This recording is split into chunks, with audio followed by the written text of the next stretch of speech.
Welcome into the live stream here from McCready and Siskey, powered by Rain, Total Body Fuel. I'm Neal. That's Tyler. What it is, sir? How are you? Doing good, man. Been one of those days. Been busy today. Yeah, I understand. It's been a busy day. Rolling. Been a busy day here as well.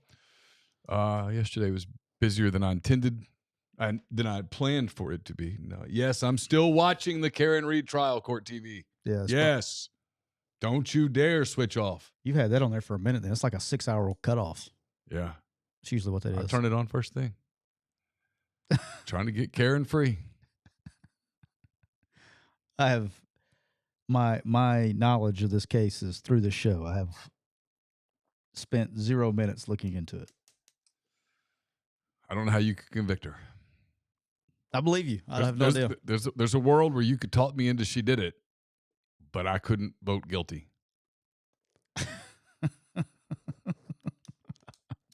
I don't know. If it's likely that people planted evidence, right there, that's an acquittal. I agree with that. I just don't know what happened. I have no idea. You've told me, and I can't. I need to look into it. I like understanding what you're fascinated with when it comes to this, because this is you're more fascinated with this than pretty much anything. You were literally like, oh, there was a day when this would have taken control of that. Yeah. I mean, this is not. You're like, oh, look, Premier League Soccer's on today. Nottingham Forest and Crystal Palace going to kick it around a little bit here as the Premier League season comes to a close. But Karen's fighting for her life. What's the bigger story? Crystal Palace fighting for a couple of goals, or Karen Reed fighting for her freedom? No argument here. No argument here. So I mean, Ryan says he's watching the trial. Also, no way he could vote to convict her either. No way. Law enforcement can't plant evidence. All right, me being completely naive to this whole deal. Yeah. Why is she being tried again? Since she's already been tried? Well, she was hung jury. So it's an acquittal that you can't be retried. Is that correct? Yes, that's double jeopardy. Yes. But a hung jury, no bueno. Okay. You got dings? Yeah, it was my brother answering a question. We've got a family wedding coming up this summer. My youngest brother, Tim, his daughter, Morgan, is getting married in Ruston. And weddings, graduations. So we've got a lot going on. We've got an Airbnb. And I had, before Laura booked the Airbnb, here's stuff that nobody cares. I'm just going to fill you in. No one cares. Welcome to my world. It's what you pay for the pre-show. It's true. I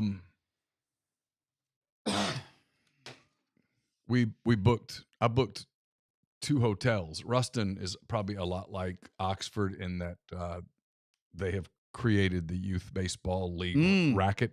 Yes. And so they built this massive complex of fields and things. And apparently every weekend in June is just jam-packed. And so months ago, I booked a pair of rooms thinking we would need them for kids and family. And Laura was like, Brock's going to come. Brock's Campbell's boyfriend, and which is great. And not to be confused with my not Brock. Your Brock.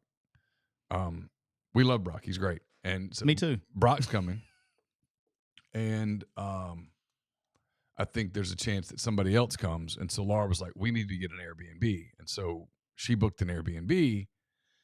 And before I canceled the rooms, I checked with family. Does anyone need these rooms? And my parents are taking one of the rooms. Okay. And now my other brother, Ryan, I told him a month ago, hey, check with Kim, that's his wife, if you guys need this other room. And he was like, I'll ask. And so I reminded him today, and he was responding saying we do need the room. There you go. There you go. That's exciting. Things that you learn. Yes, we got that weekend, and the next weekend we're going to the beach. Then get back from that, it'll be almost time for media days. It's almost here. We'll talk a little football today. We're going to get a little, since we're not having. But we're not going to say it's almost here. I don't like that. You don't like? No, okay. I enjoy summer. You know me. I have a thing on summer. Everybody wants to wish the summer away and get right to the football season. Oh no. No. Enjoy the summer. Enjoy it. The football will come, whether you want to or not. It'll be here, but there's no point in rushing it. No. Give it a minute. That's like they were showing these videos of Aiden Hutchinson running yesterday. And everybody's like, he's not ready. And I'm like, well, the damn season doesn't start on May He's the got some time. 5th. He's got a minute. He's got some time. Settle down. He's got another 4 months. If the general public knew how many of their beloved players were 50% June 1st, I think it'd freak them out. Yeah. It's one of those things like you just don't want to know. Well, I mean, but Aiden Hutchinson, it's like, well, he's not ready to play. His leg's not back. And I'm like, okay, well, number one, no, it's not. He broke it. And number two, the Lions don't play a game in May or June or July or August. Let's give it a minute before we decide that he's not ever going to be the same player. Maybe you're right, but you don't know that today. Yeah, it'll be all right. It'll be all right. Yeah. Airbnb. We're gonna stock that fridge. It's gonna be a Rustin.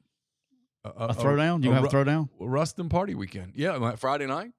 Love it. Yeah, we're gonna find. I think we'll have to go. No, don't have to. We'll go to the rehearsal dinner, but then after that, we're gonna find a place to party in Rustin. Somebody's got to do it. Might as well be you. Yeah, might as well be you. And we've never had like the kids as adults in Rustin where we can go have fun. Never had that. So it'd be kind of fun. There you go. You know? Let's do it. Let's do it. Let's crank her up.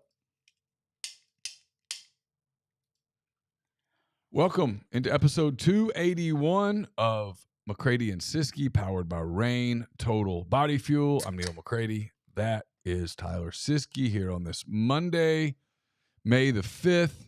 Happy Cinco de Mayo to all who celebrate. How about that? Hope that you have a fiesta this evening or a siesta this evening, whichever you prefer. Reminder, this is our only show of the week. We will not be here on Thursday. I think you're out of town. I'm definitely out of town. Thursday? Yep. I think I'm in. Okay. I'm here. Thank goodness. I will be traveling at this time. I think. Hell, I don't know. At this time on Thursday. I will be probably approaching my destination at this time Thursday. Yeah, I have no idea. I'm just glad to be back. I've been gone the last I don't know. I feel like I've been gone for long. The whole month of April, I feel like I've been gone. But Neal, I'm rocking with a Harvest Grape today. Tastes like a grape Fanta in a can. Very good. It's one of your favorites, actually. Very, very good. I need a rain today. Little juice. Been one of those days. Need a rain. Got the Oxford Chargers Madison Central game 2 tonight here in Oxford. Will be going to. So make sure I'm nice and rowdy for that. Because I have we don't have any travel ball icks today. This is I was really excited because it was the first tournament that I've been to in I missed 2 because I was out of town in Augusta on one, and then we were in Talladega at the other one. So I was really excited. But the only it's not even an ick. The only thing I'm like, the umpires, man. And you can't get mad at them. They're making I don't know, what are they making, $35 a game? And they're sitting there all day long. Youth League, they're probably not even making that. I bet travel ball, I think they get paid okay. Because Carson does some soccer as a ref. Yeah. And I think he makes like 20 a game, 25 a game. But depending on what umpire crew you got. So this one umpire crew, great guys, extremely nice. They're not buttholes, they're great dudes. The one guy's got a strike zone to I had to tell Knox struck out the last at bat on Saturday. We were getting smoked by somebody. And the ball went across over his head, and he's rung him up on the balls over his head. No. And kids, they don't deal well with strikeouts, so you have to talk to them. But this dude would call anything between both batters' boxes and a foot and a half above it's a strike. He was tired. He's tired. He's ready to get the hell out of here. And then you got the umpire in the field that just rewards good plays. A kid will make a backhand or something and throw it, and a guy will be 4 feet past the bag. He'll ring him up. No. And it gets a lot of people in their feels. And then we played yesterday. Yeah. The guy behind the plate was probably squeezing them a little bit for the age group. He's probably a little tighter strike zone. But then the guy in the field, there was a pass ball or past the first baseman, and we go to throw the guy out at second base. This dude is no, I'm not exaggerating, 7 to 8 feet outside of the baseline, trying to avoid the tag. and they called him safe. And like, look, I know you're not getting paid a lot. I get it. I understand it. But like, it should be like a base rule of thumb to understand the rules a little bit. And then like I don't like to be that guy. And somebody was talking to the home plate umpires, like, can you go overturn it? He goes, that's not my call. And I said, but you can go tell him what the rule is. Is that correct? Could you go explain to him what the 3-foot baseline rule is? He didn't want to hear that. So yeah, it's just, but it is what it is.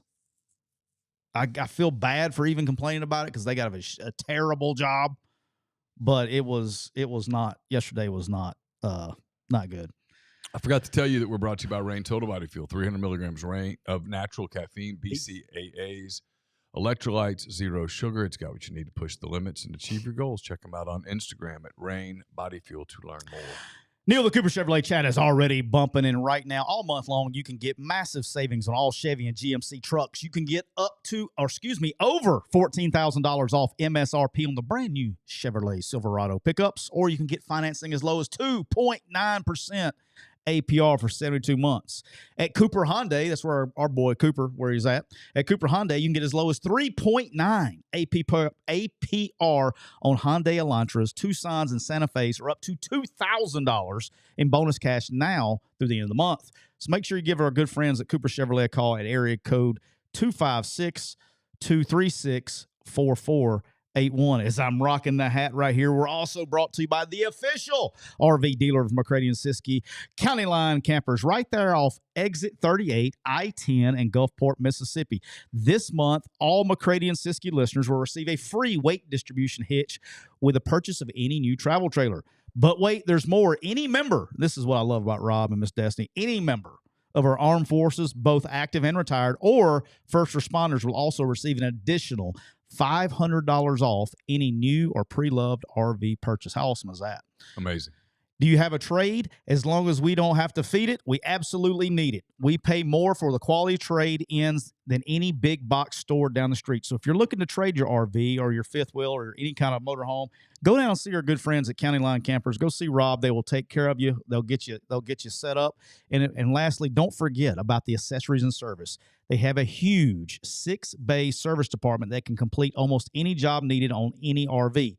So if you need warranty repairs, they are an authorized Keystone, Forest River, and Gulfstream repair facility. They will fix your rig even if you didn't purchase it from them. So make sure you visit them at County Line Campers and go follow them on all the social media. That's Facebook, Instagram, TikTok to see all the deals and Miss Destiny's walkthrough videos. How about that? How about that? All right, Neal, let's crank her up here. I don't even know if you watched it or not. I actually watched it. I actually ended up Saturday watching the damn whole thing and was betting on random races. And looking the book because it was raining. There wasn't a whole lot to do, just waiting on baseball. But Sovereignty holds off journalism to win the Kentucky Derby. I prefer to look at it as Sovereignty defeated journalism. It's pretty good. I thought it was more fitting that journalism was basically left in the mud and was unable to prevail. They know and that. Yet again was defeated and disgraced. Yeah. So ironically, by a horse named Sovereignty. I thought, how fitting. Yeah. As I wrote in 10 Weekend Thoughts today, there was a part of me that as I listened to Sovereignty defeating journalism, I thought, the world may be healing. Man, maybe we're healing. I went with I was so upset with myself. I ended up going with Sandman instead of Sovereignty, and I would have hit the trifecta in that deal. I boxed the trifecta, ended up going with Sandman instead of Sovereignty. And no, I went with the one horse instead of Sandman's. Instead of Sovereignty is what I went with. So yeah, I was close, almost hit it, but I didn't. But here, this was the most interesting thing for me. It's the only reason we're talking about it. I saw this on Saturdays when I saw it. Did you see where all 19 horses that were in the Kentucky Derby were descendants of Secretariat? Yeah. All 19 of them. Yeah. So here's life advice, Neal, brought to you by our good friend Cole Walters. I got some life advice. Life advice presented by Cole Walters, State Farm Insurance. Cole is licensed in auto, home, life, health, business, and pet insurance for the whole state of Georgia. Contact Cole at 706-525-7850. You can also find him at colewaltersinsurance.com. as I have learned, there's a new show on Netflix. If y'all haven't watched it, I can't even think of the name. I think it's called Chasing the Crown, or Race for the Crown, or something. It's basically the quarterbacks. It's a Netflix documentary on horse racing. They follow trainers and jockeys and owners, all stuff. And you see how much money they spend on these things. So my life advice on the horses. Yes, they're very expensive. My life advice is, if you have the type of money that you're purchasing stakes and race horses, if they're not a descendant of Secretariat, don't buy them. Well, better yet, if you ever have a horse that happens to be 3 years old that has a heart that is twice the size of a normal horse's heart, and who, you have a compass. Remember, we had as kids, we had the compasses, and you had the little angle things. Remember that? Mm-hmm. Protractors. Yeah. So how about that? They measure a horse CTE, not winning today. When his or her front legs are fully extended and his or her back legs are fully extended, that degree is I forgot the term for it. Gait. Most horses that are championship caliber, it's about 90 degrees. Most horses that are just below that is roughly 80 degrees. There are several elite horses that are 95 to 100 degrees. Oh, wow. Okay. Secretariat was 110 degrees. Mm. He literally was genetically made to dominate. So my life advice would be, if you ever get a horse like that and he wins the Belmont by 31 lengths, don't let him do anything except donate sperm for the rest of his existence, and you will be so rich that you will not know what to do with yourself. I mean, I imagine that this is probably a little bit more common than what we're talking about, because I know nothing. I wish Sammy was in here. Sammy would probably know all about it. But for all 19 horses in the Kentucky Derby that qualified for the Kentucky Derby, yes, to be a descendant of one particular horse, Secretariat had a lot of expensive sex. that won in 1973, by the way. So it's been a minute. It's not like this was. Well, he had a lot Yeah. of successful, expensive sex. Hey, somebody's got to do it. Might as well be. I Secretariat. don't know how many times world champ is Secretariat, but a lot. I mean, Secretariat's got to be like a 20,000 world champ. I mean, he's putting Wilt to Stilt numbers up. He may be Wilt Chamberlain. He is Secretariat is the Wilt Chamberlain of horses. I suspect the Secretariat got older. He was like, really again. Like, Come on, guys. Can I just eat can I just have an apple here? Anybody got a carrot? I just want to eat my oats right now. Anybody got peppermint for your boy? You keep wanting me to sow my oats. I just want to eat the damn things. Hey, can a boy just graze just for a minute? Yeah, just give me a break. Can I walk this off for a minute? I got a limp. So all right, that's too much. All right. No, I mean, just tells you but he was. You ever watch the video of his Belmont win? Oh yeah, unbelievable. Yeah, so I mean, my man's got a movie. It's Secretariat and Seabiscuit. The only two that got the good movies about them. Yeah. So great movie, by the way. Love both of those movies are great. But yeah, good for our good friend Secretariat. Still winning from the grave. So good for him. All right, let's talk a little football. I think this came out today. Michigan will self-impose a coaching suspension to Sherron Moore for 2 games, weeks 3 and 4. This is in response to the NCAA. I guess they're going to do their version of the trial in the NCAA meetings. What would you call that? It's not a trial. What do you call that? When you had to go to Kentucky?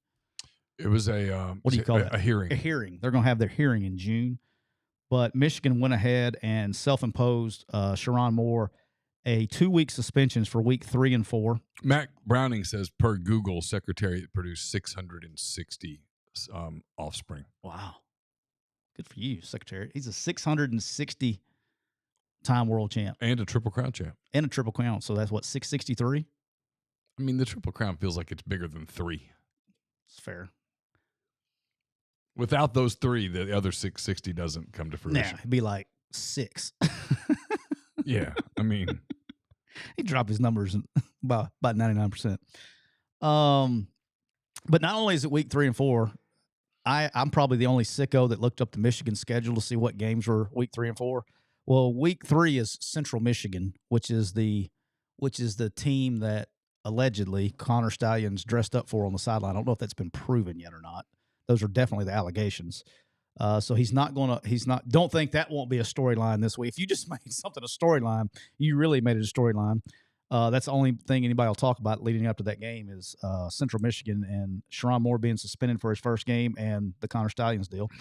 And then week 4 against Nebraska. So that combined with this is like, look, and I'll give you my opinion in a second, but Michigan's president, Santa Ono, is conveniently leaving right now to become the president at Florida. Okay. So the president's dipping. The hearing is going to happen in June. You got all this deal with, Sherrone Moore self-imposing this thing. I don't know if they're trying to mitigate the deal, but like, I'll say this. I don't believe I've always been this. One, because I had to go through it as an employee. When I came back to Ole Miss and we were under sanctions from what had happened after between my stops.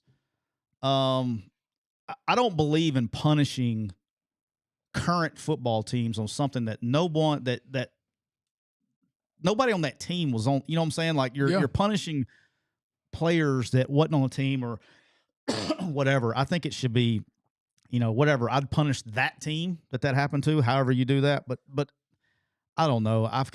We've jumped the shark on paying players. We've jumped the shark on all this stuff. And people are trying to get all holy and mighty about signal stealing. And I was talking to a buddy today. I'm like, when they were asking me about this, and I was like, guys, look, I've told y'all, I've said on the show, so I'm not talking out of turn. I've said on here 1,000 times. Every single school in football has somebody on their staff that's assigned to stealing signals. So now, if he went somewhere, that would be okay. I'm cool with that. Punish him for going somewhere and who arranged for it and all that stuff. But if Sherrone Moore, if he got benefit from signals, I don't see that being a fault of his. Every coach in America, you name the coach, every coach in America has benefited at some point in time from signal stealing. There is literally not one on planet Earth that coaches college football that hasn't benefited from signal stealing at some point in time. Now, how do they go about it? Schools, you say it all the time how coaches talk, right? Yeah. Like, I can't tell you how many times it would be like somebody they needed you to beat somebody for them to get a bowl spot or whatever it would be. Yeah. Coaches will give you their stuff to help you beat somebody. Yeah, of course. That happens every week in college football. Every single week. Yeah. That happens. Of course. Inside the SEC, inside the Big Ten. Literally every single week, just so the people know, and I've said it on here a long time ago, so I'm not going probably before the show got as big as it is now, but every single week of my career, every one of them, on Sunday, you would come to the office and some other coach from another staff had emailed or sent over what they had on that team signal-wise. And so you had a head start knowing it, so you could take your notes and compare it to what they had, and you could start piecing things together. Every single week. So dirty. And so by the end of the season, the end of the season, dude, you knew everything. You knew everything about everybody. Now, I've said this before too. The big thing was run or pass. That was the big thing, run or pass. But when the RPO world came in, you can't yell. Because now that decision's getting made on the fly. You can't. Now you screw everybody up. Right. I said this when Jimbo was at Texas A&M. Jimbo was one of the last ones to get into the RPO world. You could watch Jimbo's tackles, and they'd tell you if it was run or pass every time. Jimbo's tackles gave away by the way they lined up. And so, but everybody does it. And so, again, if you want to punish them for going to the game, yeah, I'm with that. I know in my whole career, I've only known of 2 coaches. I know of 2 coaches that sent younger coaches to like these open scrimmages, like in August. That's why I look, dude, if you're a coach out there, don't ever open your August scrimmages. Ever.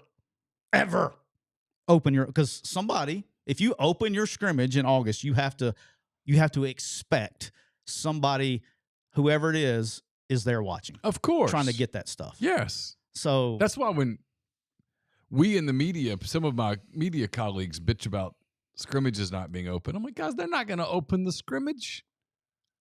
Yeah, you got to stay away from that. But like, it's not. That's where my thing is. Look, guys, but don't quasi open the scrimmage. It's either open or it's not. It would shock you on like, you know, and people go to the wristbands and things like that. Like even on wristbands, like if you've ever put a wristband together, you kind of understand it. Like a lot of people will put like their base plays, something they carry every week, will be at the beginning of the wristband. Yeah. Okay. So if you see them going down, if I see them start opening up the wristband to really go down, I know it's probably a game plan play. Mm-hmm. Like you've never seen it before.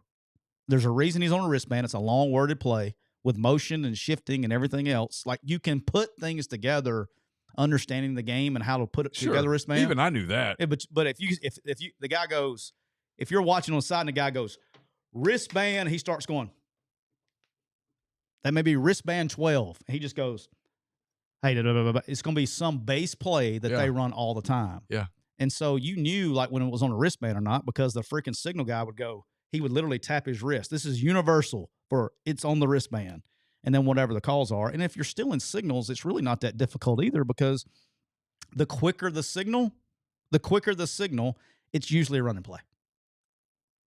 Because if it's a pass play, you got to put in protections and you got to put in different routes and all that stuff. Yeah.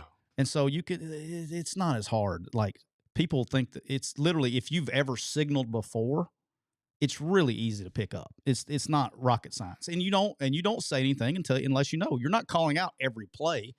Like I'm not going to know every play. And I've said this and I'll say it again. I was 100% convinced that all that information is useless as tits on a chicken. Because when I was at Alabama and we played Ohio State in the college football playoff, we knew every single play that they were running the entire game. And they ran through our ass like shit through a tin horn. We couldn't slow them down. I mean, they were just be like, hey, counter right. We'd bring just Ezekiel Elliott run right through our face. I mean, it wouldn't matter. Still players making plays. Still players making plays. And we had dudes too. And they were running through our ass like shit through a tin horn. We couldn't slow them down. We knew every single play that they were running the whole game. So, again, the shit's overrated. So, there you go. Anyway, that's my thought on that. All right. Since we're doing one show this week, this is also for our good friend Cole, so he can clip some stuff since we'll be gone Thursday. I thought no better way for my guy Cole than to talk about starting doing a little introduction. Now that the portal has semi got settled as far as in the SEC, as far as quarterbacks and what everybody's doing. Going through each team in the SEC, their quarterback, their expected quarterback, where they're at in their depth, and talk about that a little bit. We're going to go through this. Also, I was joking with Neal. Also, so when people starts talking about the teams, you know who's that quarterback, because nobody knows anymore. All right, so we're going to start. I did this thing. I ordered it like the old school SEC. By the way, I looked this up because I've always wondered where this started. This was a Saban thing. Okay, shit through a tin horn? Yeah, it's a slang phrase used to describe something moving or flowing quickly and easily, often used in a humorous or derogatory way. It's a colloquial way of saying very fast and unhindered. It is believed to have originated in the United States, possibly in the early 20th century. It's often used to describe something moving or flowing quickly, like a team scoring many goals, a crowd rushing somewhere, or a situation escalating rapidly. I can tell this story because, again, that's how my brain works. I remember the first time he said that I heard it, is we were in an all-staff meeting in Tuscaloosa. When you have like ADs and, I mean, everybody's in there. We used to do it on Thursdays. And we would do it more during the season. But the AD came in, Bill Battle came in, and they were talking about future schedule opponents, right? And so it was asking, like, these are possibilities, I don't know, for whatever year, right? Like 20 gazillion. And so he was given the options, and it was like one game, okay? So this is like one, because Coach Saban liked to play the big opponent week one, and then you had your homecoming FCS deal. So it was really like one game a year that he felt like he needed to schedule. And so whatever it was like, this was like 2013, 2014, somewhere in there. And he brought up Georgia Tech as a future opponent. And Coach said, fuck that. he's like, no, hell no. He says, don't ever. He goes, as long as I'm the head coach here, we are never scheduling anybody that runs the triple option. And he said, because y'all won't remember this, but I do. He's like, what is like 2000, the year they won it, I think, 2009 or whatever. He goes, we come out here, we played Georgia Southern, and they ran through our ass like shit through a tin horn. That's the first time I heard it. He goes, I'll never, he says, never, ever, ever, ever purposely schedule a team that's going to run the triple option because we had no chance. He said, we couldn't slow them down. So that game, to this day, that damn game, he always remembers that game. So there you go. All right.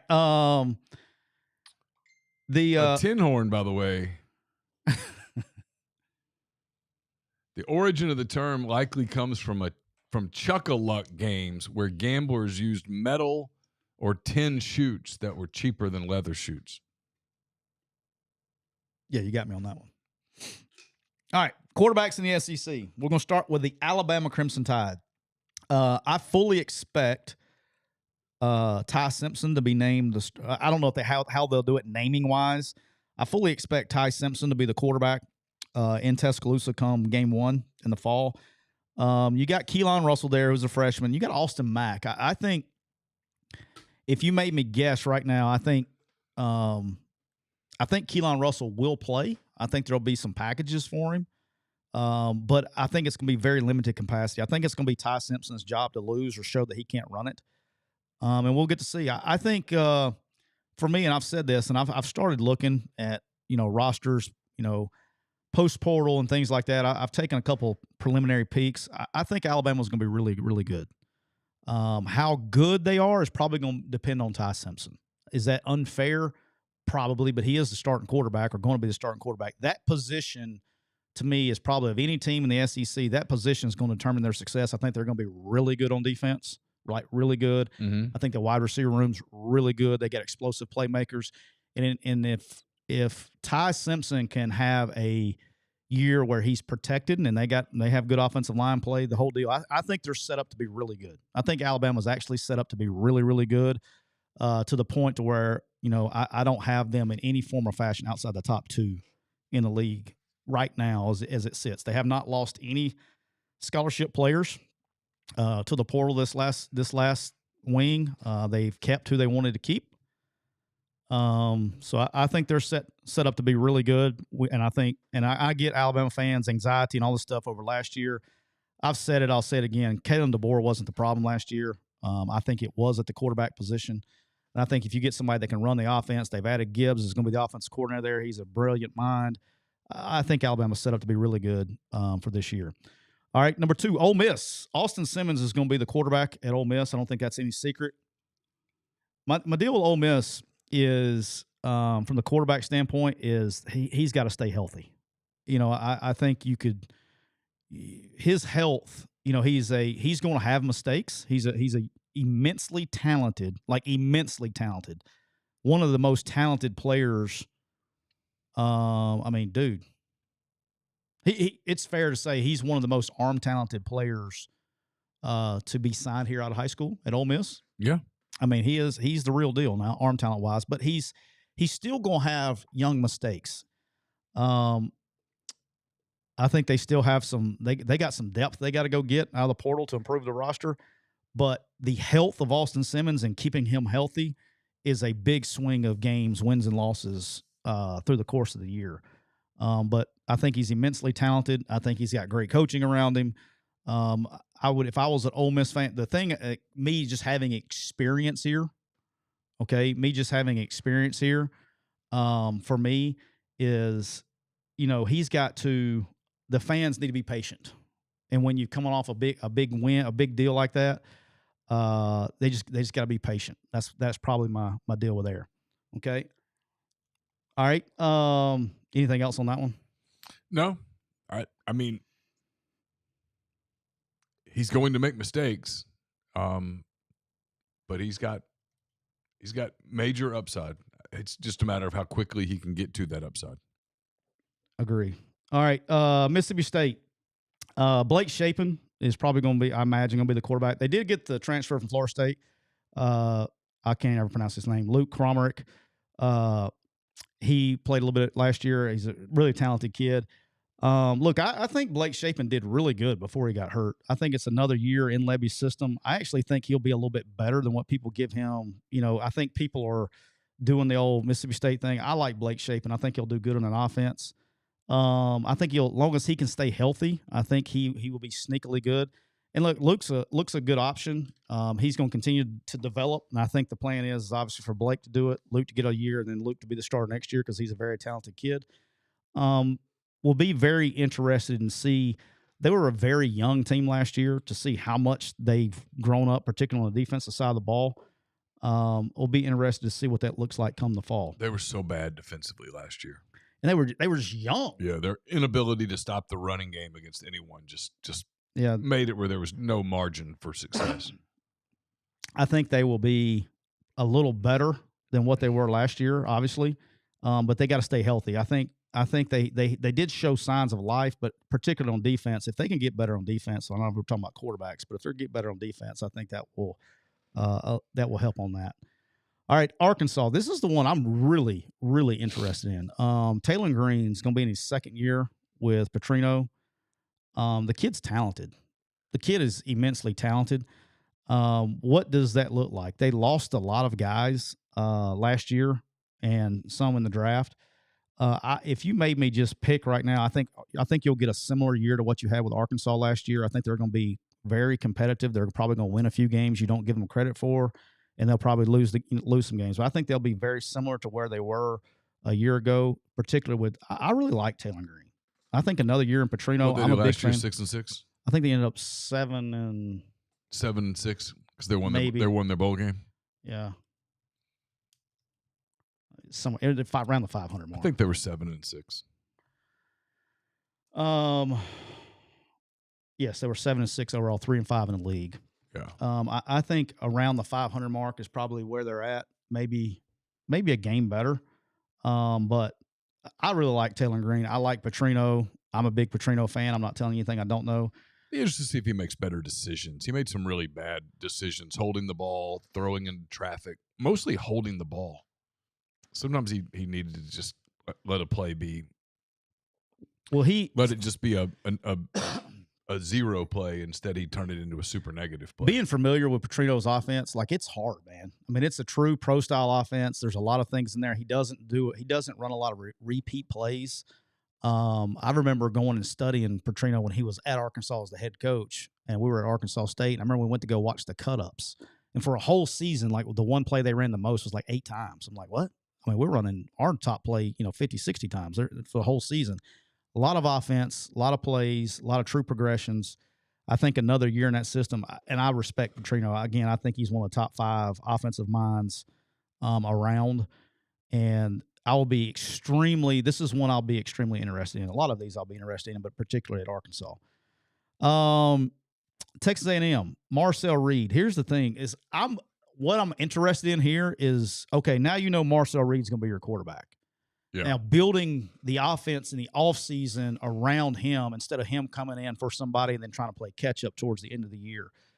There were times where he looked really electric.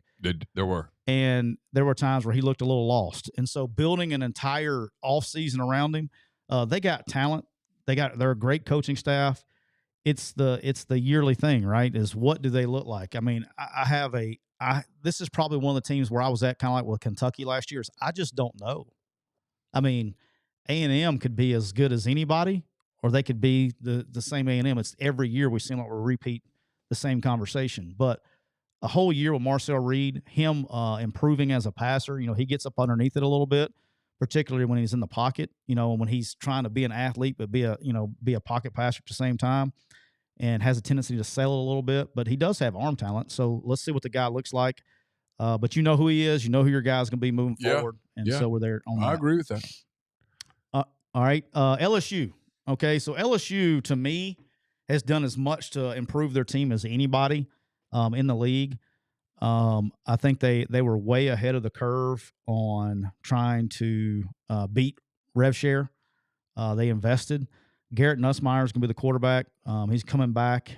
Look, I think he's going to have a hell of a year. I mean, you're giving him another year to improve. I think he's the real deal. I think they're going to get good pieces around him.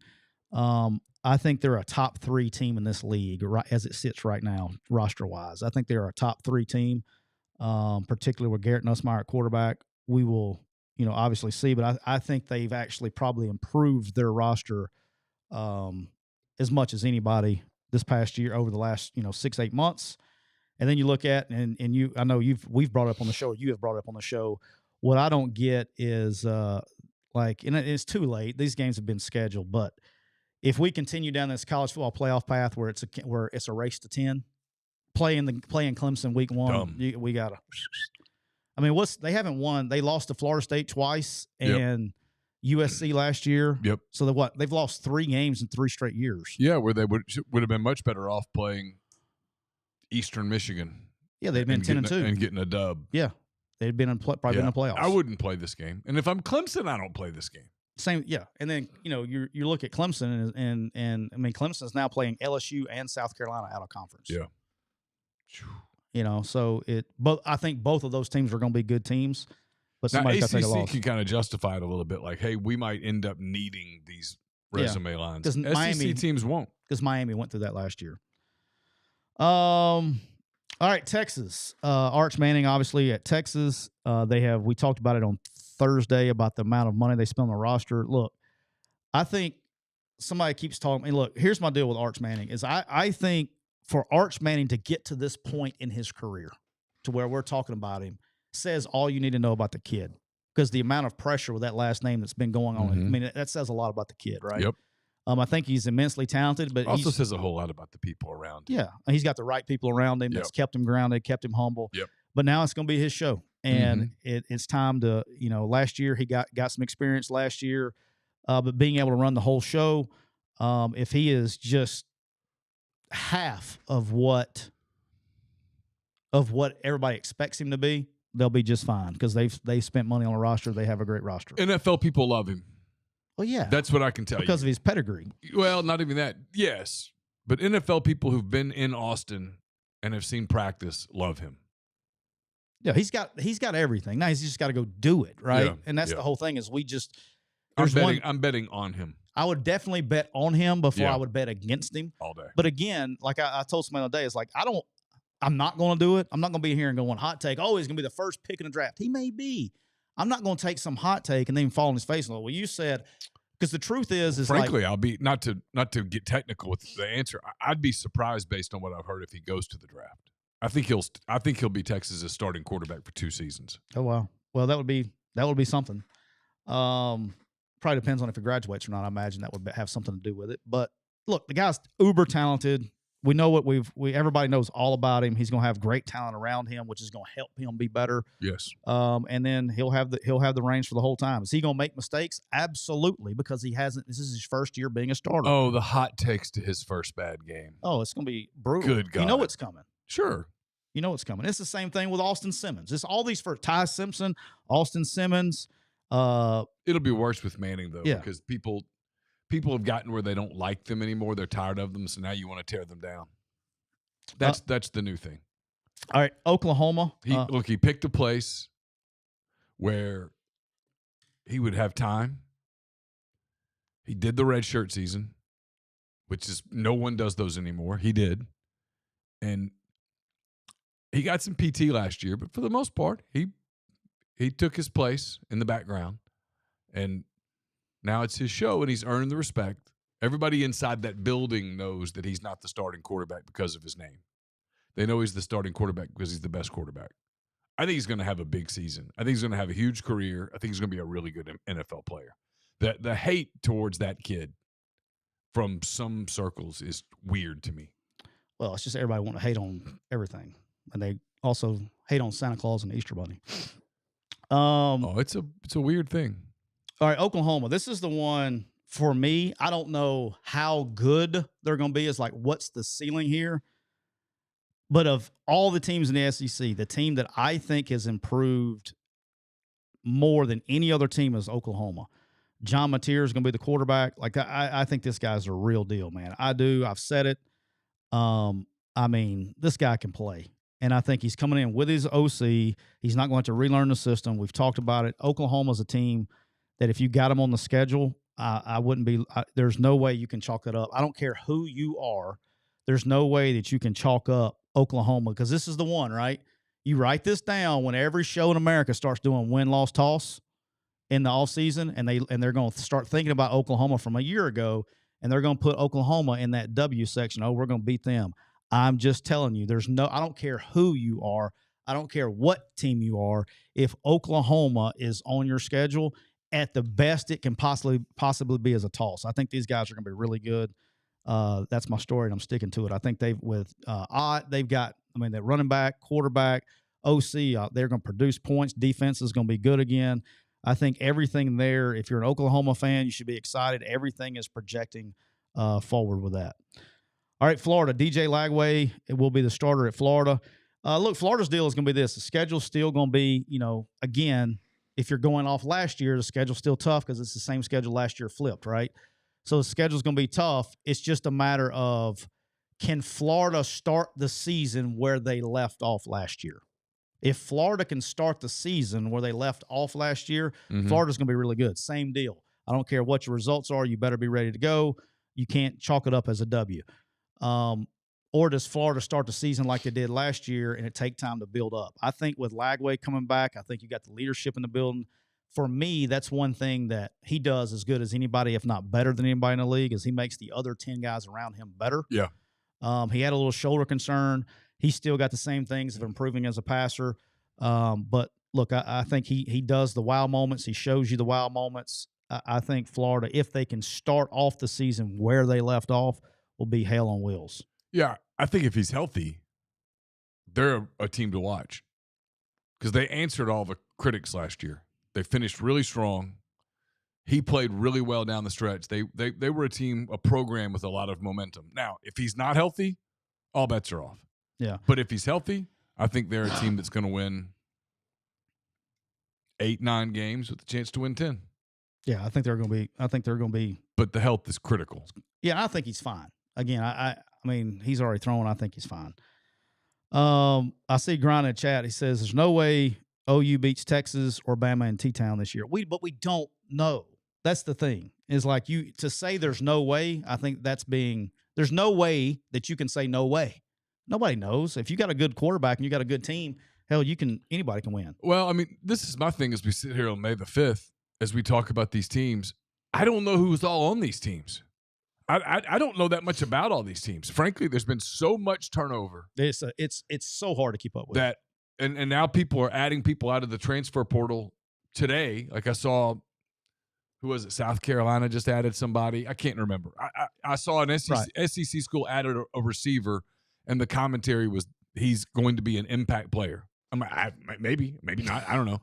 But if that's the case, then your team is different than what it was just a week ago. It's just a new era of – it's more – the whole win-loss toss thing is much guessier than it used to be. Extremely guessy. And I'm much more into that game's a toss category than – like when I do for my day job, Ole Miss, I don't even know that I'm going to do it this year. Because usually win-loss toss, I get really close. And this year – I have a bunch of games in there as, quote, tosses. Because if I say win, I'm looking at it going, you ain't losing. No chance. And if I put loss, I go, you ain't winning. No chance. And I don't know how many outside of the non-con silly games I would say for Ole Miss, oh, that's a dub. Dub. And on the flip side, I don't know how many games I'd look at for Ole Miss and go, that is an L. Period. The end. I'm not sure there's one. So people go, well, that's a cop-out. I'm like, yeah, but this is how I've always done it. And the point is 20-something years of doing it a certain way and getting pretty good at it. Like I've gotten where I'm pretty good on picking the Ole Miss record preseason. Pretty damn close. This year, I'd like, well, what do you do? Like 4 wins, 8 tosses? People go, well, that's a cop-out. I'm like, yeah, I know, but that's how I look at it. And it's probably more than that, but not much more than that. It's just like, am I sitting here prepared to go, oh, yeah, that trip to Kentucky in September is a dub? You can't. I'm like, how would I do that? Because I don't know what Kentucky has. And Ole Miss has all these people coming back from, that all these people they lost to the draft, 20-something free agents and stuff. I don't know what they're going to look like. I mean, I think it's a dub, but am I prepared to go, yeah, put that in ink, baby? Dub. No, because I don't know. And so that's what's going to be like. And there are some people, I'm reminded of Sovereignty's win over journalism on Saturday. There's a lot of people in my field that will not do this. They're like, no, we're gonna hot take it because hot takes get clicks, and they do. But then it also frees up people to come back at you in November. But you said, yeah, and instead I'm going to sit here and go, I don't know. I mean, I think if I really did this exercise, and it probably applies to almost any team. I think Ole Miss is going to beat Washington State. I think Ole Miss is going to beat Tulane. I think Ole Miss is going to beat Georgia State. I don't even know who the other one non-league is. Whatever, they'll Citadel or something. They're going to win that game. I think they'll beat Mississippi State enough to where I probably would put it in the dub category. You could probably talk me into Kentucky and Arkansas into the dub category. After that, I'm not dubbing anything. And then when you say, what's an L? I mean, probably at Georgia. But I just watched those two teams play in November, and I know what I saw, and I don't even know who Georgia's quarterback is. You're getting ready to inform me who Georgia's quarterback is in a minute. And so if their quarterback play is average, well, I've watched enough SEC football games to know, well, that means it's a toss. Oh, ain't no doubt. Neal, spring is in the air, and so is the perfect time to upgrade your ride. At Kia of Meridian, we've got the coolest whips and the coolest people to help you drive off in style. Whether you're looking for the fuel-efficient K4, a spacious Telluride, or something sporty like the K5 or Seltos, we've got it all at prices that will make you say, let's roll. Don't let the tariffs scare you away from Kia of Meridian. Our fan favorites are built right here in the USA with the interest rates as low as 1.9% on select models. Fresh deals, friendly faces, fun rides. Come see us at Kia Meridian, where spring savings are in full bloom. And don't forget to mention McCready and Siskey when you show up at Kia Meridian, and you're going to get to spin the wheel and win awesome prizes like a PS5, an Xbox, a TV, and more. So give them a call, area code 601-483-6444. Hey, for those of you guys looking to get out of corporate America or looking for your next business venture, got something for you. If you're interested in learning about buying a business or a franchise, Andy Ludicky can help. Andy's a diehard college football fan. He's a franchise veteran. He'll work with you to help you find a franchise or a business that fits your DNA. In other words, your skill sets, matches your goals. Andy's an awesome guy. I've sat down and had a couple beers with him before. Great dude, fun to talk to. He loves to help other people. Just call him. All you got to do, call him, learn about his process and his services. By the way, they're 100% free. It's a no-brainer for those of you wanting to get into business ownership. And as we get into the month of May, it's baseball season. People starting to get excited about the NCAA baseball tournament. 2 weekends left. Then we got the conference tournament, and then boom, here we go. If you're a big college baseball fan, so is Andy, to the point that if you work with him from here, meaning you get in touch with him and you say, hey, I heard about you on MPW Digital. I heard about you on McCready and Siskey. He will donate between $500 and $1,000 to your favorite team's college baseball NIL. Auburn, Alabama, Tennessee, Ole Miss, Mississippi State, whatever. Tell them your team, LSU. Tell them your team, $500 to $1,000 right into your college baseball team's NIL. And he's a great guy, ton of business experience to lean on throughout the process. It's Andy at myperfectfranchise.net or 404-973-9901. And we're brought to you by Parrish Brewing Company, located in the heart of Cajun country in Broussard, Louisiana. Parrish's simple goal is to make awesome craft brewed beer, and they do it remarkably well. Started in 2003 when their founder, Andrew, moved from Louisiana to Pittsburgh, discovered a thriving craft beer scene. He went back home to the Pelican State, recognized the lack of breweries, set out to create part of what is now a thriving craft brewing industry. They've got Dr. Juice. It's a go-to IPA. Absolutely amazing. 6% ABV, just perfect. I love Ghost in the Machine, probably my favorite beer. It's gained a tolerance for hops beyond what mankind has ever known before. How about that? A double IPA brewed with obscene quantities of hand-selected Citra hops from their favorite farm in Yakima Valley, Washington. So you get that. You got Envy. You got Canebrake. Lots of other offerings from Parish Brewing Company wherever you get your beer, whether it's at the grocery store, whether it's at the bar, whatever the case may be. Look for Parish Brewing Company. You'll be glad you did.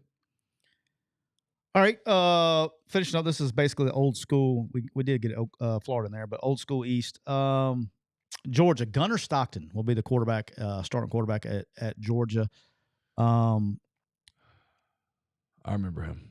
So he came in for Carson Beck. For those that aren't familiar, he came in for Carson Beck after the injury, got the one start. Look, I think he's going to. I think Georgia is in a unique place to where, look, they need a guy that doesn't lose the game. They don't need somebody to win the game there. I think they got the same thing, man. It's rinse and repeat at Georgia. They've recruited unbelievably well. Even in the portal, they've added some key pieces with the Branch brothers. I think they're going to have playmakers there. It's just a matter of him. I think he's going to be fine. Has the upside of Carson Beck? No, he doesn't have the upside of Carson Beck. But I think when you got somebody that doesn't have the upside of Carson Beck, it may make the team better, if that makes sense. Yeah. What you laughing about? I'm laughing at Chad. We left all those beers in that cooler. Oh yeah, he showed me. He sent me a picture. He said it was all you had 800. He's got 800 IPAs. He was crushing this weekend. But I just don't. I think in a weird way, they may be a better team with Gunnar Stockton than Carson Beck. Okay. Because he's just going to run the offense and do what he's supposed to do and let the playmakers make plays. You know, Georgia had a wide receiver drops problem last year, and I'm sure that they'll get that rectified. It's just kind of like the Shanks, man. They come and go at times. I think they'll be fine. Look, Georgia's going to be Georgia. They're still going to be good. Nobody wants to play them. I think they'll be there when playoff time comes, the whole deal. So I think he's going to be fine. And do I think you're going to go, oh, this guy's a first-round pick? No. But is he going to win games? Yes. I think he's going to be fine. He's a Georgia guy. It means something for him to be there. He's waited his turn. He's going to be more than fine. So Beck was pretty good. Yeah, and Carson Beck probably tried to do a little bit too much at times or whatever, but he's still good. But is he going to have the upside to where, hey, this guy's going to win us the game? No, but they're going to have other players around him to do that. Chad says crush is a bit of a stretch. What did he say? He said crush. When you said he crushed a bunch of IPAs, he said that's. But yeah, he didn't crush them. That's a bit of a stretch. They're taking up space in his refrigerator. South Carolina, Lenore Sellers. Look, I think Lenore Sellers, if he makes he will make the natural progression in year two. He does have some passing fundamentals to get better at, but look, he's an elite playmaker. Here's where I'm at with South Carolina. They very evidently spent a good amount of coin to maintain Lenore Sellers and Dylan Stewart. How much did that leave to get them help around him? Because they lost some good players now. They lost some really good players. Yeah, I know. So particularly on defensive front, you can say what you want to about South Carolina, Lenore Sellers, Kincaid, those dudes they had up front last year, they had some dudes. No, they did. First round safety. I mean, they had some guys. Yeah. No, I think they're a team that I'm selling on a little bit. I just don't know. Again, I know. But when you lose those kinds of players, it's hard to replace them. And someone goes, that's why, boy, I make people mad when people go, Neal, do you think Ole Miss can win 10 games? I'm like, well, yeah, but am I betting on it? No. And the only reason is because when you lose those types of players and you replace them with inexperienced players, maybe they're going to be awesome. It's certainly possible, but maybe you take a step back. I know it helps when you got a quarterback coming back that he knows what he's doing, but it's just defensively, they were just damn dynamic. They were fun to watch. But, I mean, are you paying attention to this? I mean, like, who's got a lot of experience out of this group? Jackson Arnold, I guess, has some. Nussmeier. Nussmeier has a ton. Simpson doesn't. Simmons doesn't. Mateer does, just not at Oklahoma. Yeah, but that's big. Well, I don't know if it's as big as everybody's making it out to be because he's coming with the same coordinator. If he was changing offense, it's different.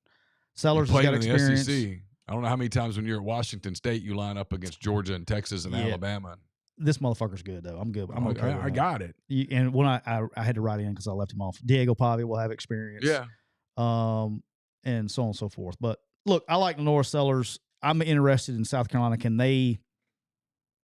It's not even about Lenore Sellers or or Dylan Stewart. It's about, can they replace the other guys that they lost? That's going to be and that would be the interesting thing for me. All right, Missouri, Bo Perbula. We actually talked about this way back when. He actually opted out of the playoffs. He was number 9. He was the backup quarterback. Played a good bit for Penn State, and came in. He was more the runner.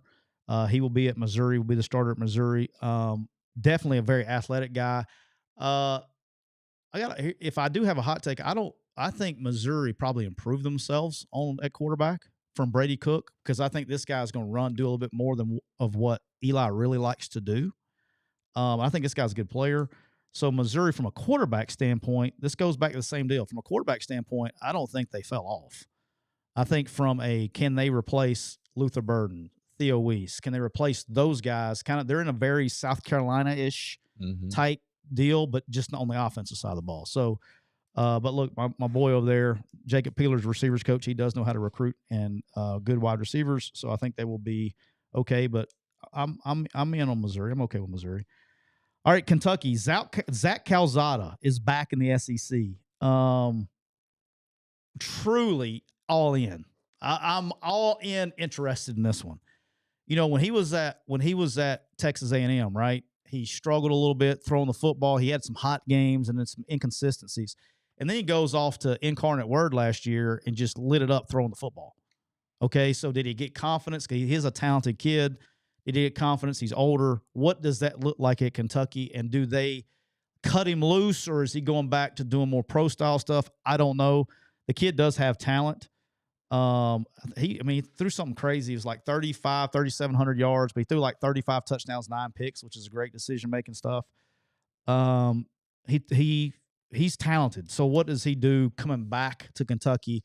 Again, I'm not an idiot. It's a giant jump of speed of the game from FCS back to the SEC. Yeah. But he's not unfamiliar with it either. Yeah. So we'll see there. But Kentucky's a mystery, just like they are every year.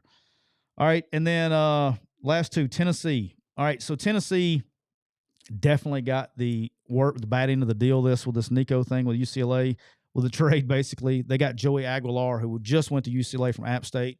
But here's the deal. You got Jake Merklinger, who's a good player, and you got freshman sensation, very heavily recruited guy, George McIntyre, that will be there. Yep. Heupel said it's going to be open competition, and I understand that. I will go ahead and tell you, of those 3 guys, George McIntyre's got the highest upside. Oh, of course. So how fast does he learn it? If he can do it, but again, is that going to make you a better team? Probably not.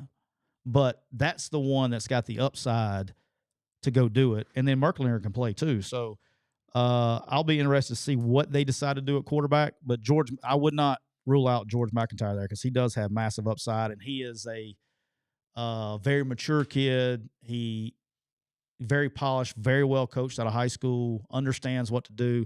It's just going to be a speed of the game thing with him. How fast does he do that? And then lastly, Diego Pavia at Vandy. Assuming there's no more federal injunction between now and then, Diego Pavia at Vandy. I think you're going to get what you're going to get with Vandy. I think they're going to end up beating somebody they're not supposed to beat. They're going to be around a 500 team, probably get to a bowl game, but anything beyond that, I don't see that. But look, he's fun to watch. I'm glad he's playing. He's fun to watch. He's entertaining. I bet Hugh Freeze wishes he weren't playing. Yeah, he doesn't. What's he 0 for? 0 for 2 against him. 0-3, right? Is it 3? I think so. I think he lost Liberty, Auburn. Oh, that's right. Liberty, Auburn. That's right. Auburn. So I think he's 0 for 3. Yeah. Diego Pavia is fun to watch. So be interested to see that moving forward. So there is your SEC deal. Is Taylor Green at Arkansas a top 5 quarterback? Here's the deal. I'll say this. In my opinion, I don't count. Somebody asked me this question on live. I put Taylor Green in my top 5. And let me explain this first. Okay. I just don't know what to expect out of, like, the other one's got to show me. Like, do I think he has the upside of Austin Simmons? No. Do I think he has the upside of Arch Manning? No. But I'm not putting guys in my top 5 that haven't played yet. I just can't do that out of principle. So last season, Green was 230 for 381, 3,154 yards, 15 TDs, 9 picks. At Boise the year before, he was 121 for 212, 1752, 11 TDs, 9 picks. It's the picks that get him. I don't have, let's see, his rushing yards last year. I don't have those in front of me. I mean, but, you know, he did some good things last year. Is he a top 5 quarterback? If you didn't count the ones that didn't play. Like, if you wanted me to count them on upside and what I think they're going to be, no, he's not my top 5. But I can't put Arch Manning in my top 5 when he hasn't done anything yet. He rushed for 602 yards last season, 8 TDs. At Boise, the previous 2 seasons, he rushed for 436 and 586. What did you say through for last year? 3154. Completed 60.4% of his passes. He was a 3,700-yard guy. Yeah. Accumulated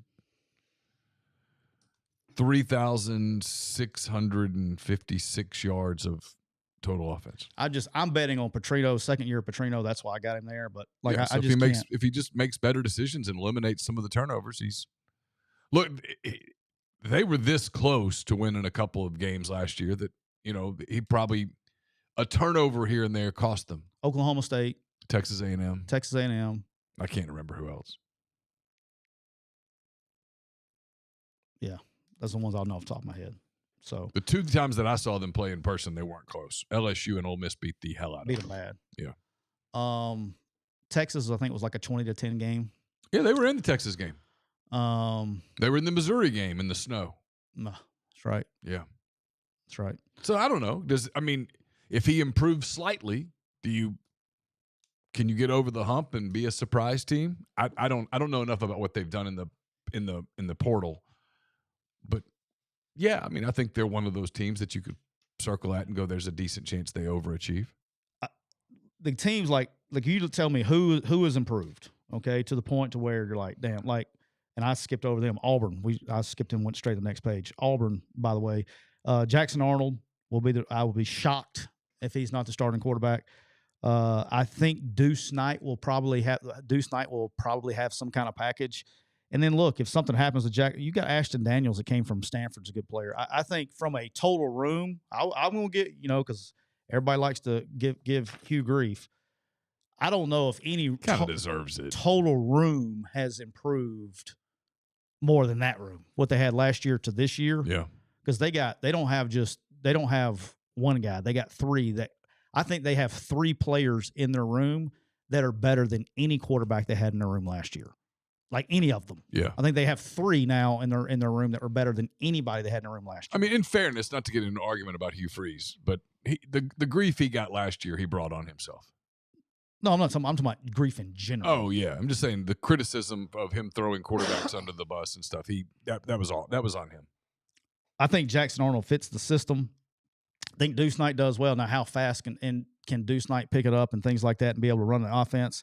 But if Auburn stays on schedule offensively, they're going to be better.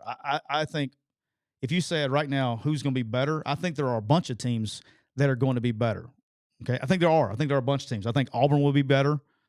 I think Alabama has a chance to be better. I think LSU is going to be better. I think Oklahoma is going to be better. But you got, I don't know. A lot of them are staying the same. But the problem is, I don't know if you know this.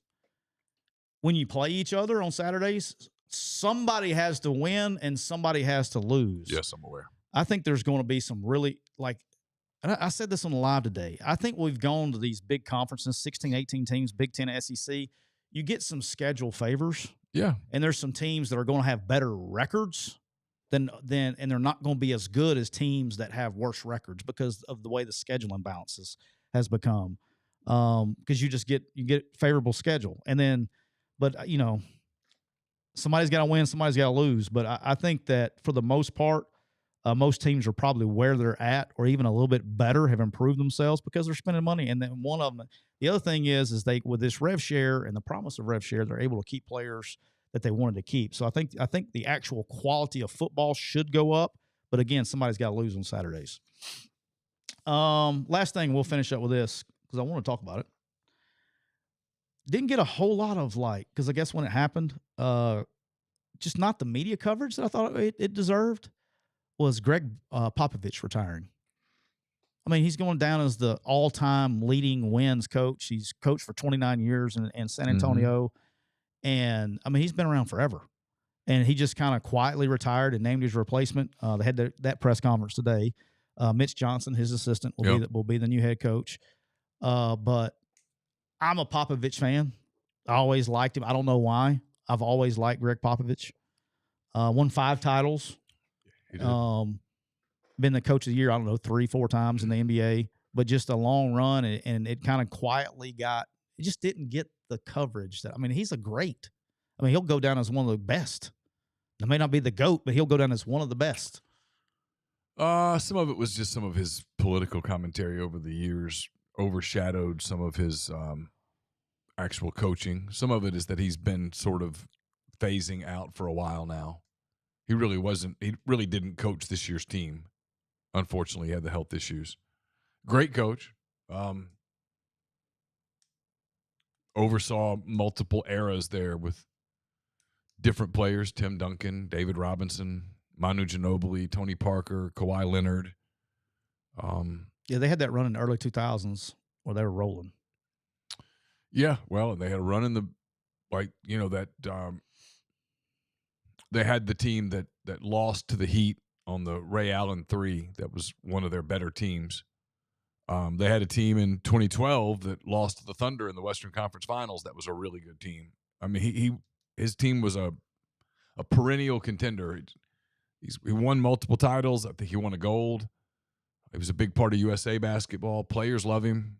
I mean, his legacy as a Hall of Famer is unquestioned. Yeah, and I get the political thing. I do. It's messed up a bunch of coaches, and that's why I've always said politics don't belong in sports. I've always said it. I don't believe in politics getting involved in sports, but apparently that's where we're heading. Well, I mean, he got a lot of heat for it, and I thought some of it was deserved.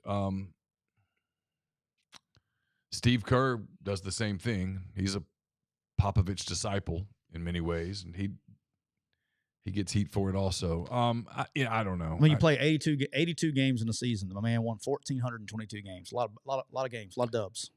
Oh no, I mean, his team's if you look around the NBA today at the teams that are winning, many of them have modeled after the Spurs. I mean, Sam Presti with the Thunder came up with the Spurs. So much of what Oklahoma City does is built in a model that is attempting to emulate what San Antonio has done with consistency and a homegrown and a culture and those kinds of things. And that's what the Spurs were known for. Then you got the playoffs tonight. You got Nuggets. You got the Nuggets and Warriors. You got the Nuggets and Thunder. Like I did that. I actually typed it wrong. Nuggets and Thunder, Warriors and Timberwolves, and then you got Pacers, Cavs, Knicks, and Celtics on the other side.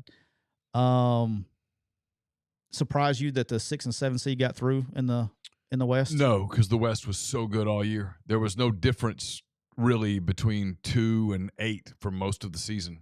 So no, it doesn't surprise me that. I mean, those two teams.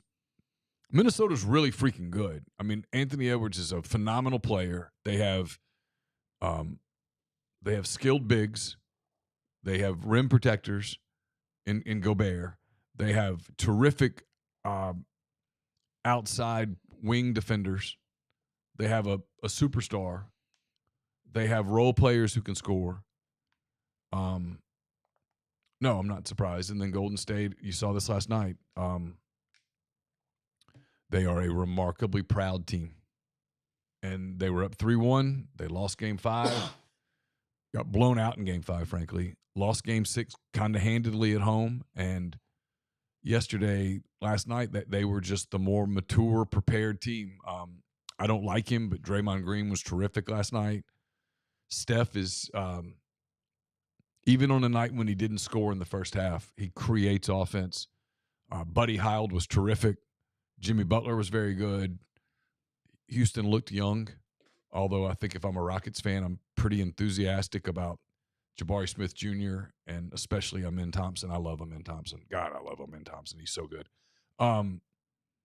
So no, I'm not surprised that it's 6 and 7 because that conference was so deep. There just wasn't a bad team in it. Like Memphis was good most of the season. Sacramento was good a good part of the season. There was a part of the season where Portland was good. The West was loaded. All right. How do you feel good about your Thunder tonight? Game 1.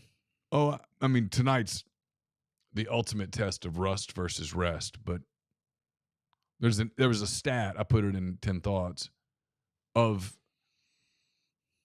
been 15 times in NBA history that a team that swept the previous round played a team that had to go 7 in the previous round. Okay, I'm in on this. And in those, the rested team is 14-1. In game 1? No, in series. In series. I would think tonight Denver's going to have its hands full. I mean, the Thunder might be a little rusty, but, man, they're going to be fresh. Denver. At home. Denver, who's a thin team, an older team, played on Saturday afternoon in a Game 7. So they played Saturday night. They played a Saturday night game. Was that at home or on the road? It was at home, but still. Yeah, I'm just asking. You get up the next day, you got to get on a plane, fly. And now you got to play against the team that hasn't played a game in 9 days. If you told me the Thunder start slow and finish strong tonight, I'd buy it. And then Game 2 will be fascinating because Denver will make some adjustments. And if you're Denver, you're just trying to get one of these two. It's like Indiana got Game 1. They did. That surprise you? Yeah. But they've been playing well in the playoffs. But Halliburton's terrific. Matherin's terrific. They play the game the right way. They've been playing well for a while. They've just been sort of forgotten because there's so much focus, deservedly so, on Cleveland and Boston. And the Knicks even. There's a lot of NBA attention on the Knicks. Big market. Jalen Brunson's fantastic, so people get excited about that. I get it. Karl Anthony Towns. I mean, the Knicks were fun. And I think Indiana sort of floated underneath the radar, but that's a really good team. Yep. All right. Last thing, close it up. No big news. Only people that care are probably me and about 10 people in the chat. But I haven't brought this guy up to you before, but the UFC, they had their fight night where Bo Nickel is the kid from Penn State that they've been national champion, won like 3, and they've been promoting like going to be the future star. Mm-hmm. And they've taken UFC's done this thing where they're making stars out of people. Like they're doing it with Patty Pimblett. They did it with Sugar Sean O'Malley, and they're pushing them to make them stars, right? And then Bo Nickel was the latest one, and they've been very careful how they've been,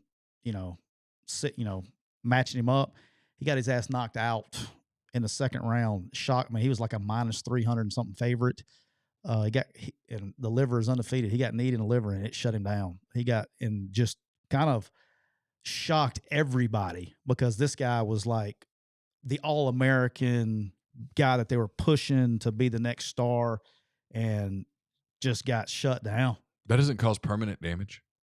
Liver kicks? Yeah. No. I've seen when we went to Brock and I went to I've told you the best sporting event. Now the Masters, I can't, I got to throw that out. The best sporting event I've ever seen in person was going to the UFC fight in Dallas. And we were sitting so close and you could hear everything. And Kai Kara France was fighting somebody. I can't remember, but he got liver kicked. And brother, and when they land one clean, it hits. I mean, it literally will shut your whole body down. Like it's like somebody hits the off button on a robot. And he was getting beat to the neck, he was getting knee to the body a bunch and clinches. And he caught him flush right up underneath it, and I just shut him down. And it happens usually on kicks. That's the first time I've seen it on knee, but usually on body kicks. But brother, when you hear it, man, it's the most violent sounding thing you can. I mean, it's. Yeah, I got to be honest. That's just not for me. I'm glad people like it. I have no issue with it. I'm good. I love it. It's just. That's probably what I like about it is it's so difficult, no matter how good you are, to truly go undefeated, and, it's just hard to do. Khabib went undefeated, but could he do it? And the people, and here's the other thing is the sport has taken off so much. Yeah. Is that the talent has gotten so good in it that like somebody like Conor McGregor, as good as he was, that's why he can't. He's won like one fight in his last, I don't know however many. Mm-hmm. The talent's gotten so good that it's damn near like it's not a veteran thing. I mean, like what you have to respect what John Jones has done. These guys have gotten so damn good that it's freaking impossible, man. Father Time's undefeated. It's one of those sports that they'll match up. Like you look at the matchups, it's like I don't know the percentage, but when you look at age difference and stuff like that, but yeah, it's wild. My guy Cole's in the chat. Cole loves it. Yeah, that's right. Brandon Moreno caught Kai Car France. That's who it was. But caught him with a liver kick, dude, right in front of my face. And I was like, holy shit. Like, I'm talking about just immediate. It's literally like you hit the power button on a robot. It's just they can't function. And they just get the shit kicked out of them. So as they're going down, they're taking shots to the face. Yeah, now the ref will jump in there quick. Like but like, yeah, you don't. Yeah, they're taking shots for sure, but it's not like they're getting. You'll get some hammer fist or something like that pretty quick, but you may get one or two in before they stop it. They're not like letting them get their like when it happens. Yeah. Like it's one of those things that's very visible. And then the other night, the one that was bad the other night was Figueredo. He tore his knee up. Mm. He got his knee popped in the middle of a deal, and he tapped out because it popped. That was I couldn't watch that one. So, but no, it was kind of surprising to me that they've been, because now UFC's like, they've been pushing this guy. I mean, pushing him hard for like 2 years and protecting him and moving him on that little progression. And then they were not expecting him to lose, I imagine, because that being a favorite. But Renier de Ridder got him with the knees, got after his ass. But the other thing before we leave that blows my mind is the weight cuts these guys do in UFC. I mean, he's fighting at 185. They said he was walking around at 222 before he went the weight cut.